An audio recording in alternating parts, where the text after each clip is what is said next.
Děkuji, taky vám přeji dobré odpoledne. Dovolte, abych tady také zmínil jednu věc, kterou bych tady rád zhrnul. Dnes tady vlastně jsme udělali jednu takovou kapitolu, ukončili programové práce, předložili jsme krajský program.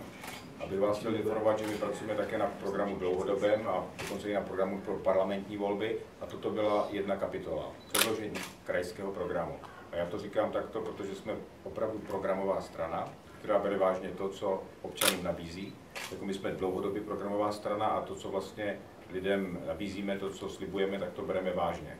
My jsme tady 140 let, to znamená, ten charakter té strany a ten program má svou historii a připadá nám, že je to něco, co i v tomto světě by mělo mít svou cenu. Protože tady se ve veřejném prostoru objevuje celá řada témat silných, velkých, dokonce politických uskupení, které vznikají a zanikají. Ale sociální demokracie je to, co program buduje, tak to dělá dlouhodobě a podle mě by to je něco, co také vytváří určitou věrohodnost. Protože ti politici, kteří tady dnes i často ty programy představovali, tak jsou politici, kteří v té oblasti i něco vykonali.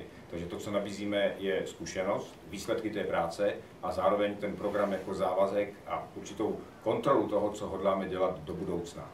To si myslím, že je jedna stránka té věci, to, že my jsme kredibilní, platí to dlouhodobě a ten program, ten jsme koncipovali tak, že se v něm držíme témat, která se týkají skutečně běžného každodenního života lidí. To znamená, ten program, na kterém jsme se tady dohodli, to jsou věci, které mluví o tom, co chceme udělat v tak konkrétních věcech, jako je zdravotní péče, doprava pro lidi, jako je sociální péče, jako jsou ty otázky, které naše občany bezprostředně zajímají.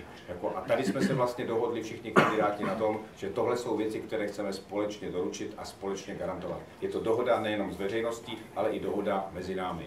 A myslím si, že to, jak dlouho sociální demokracie tyto věci prosazuje, je vlastně doklad toho, že to myslíme vážně.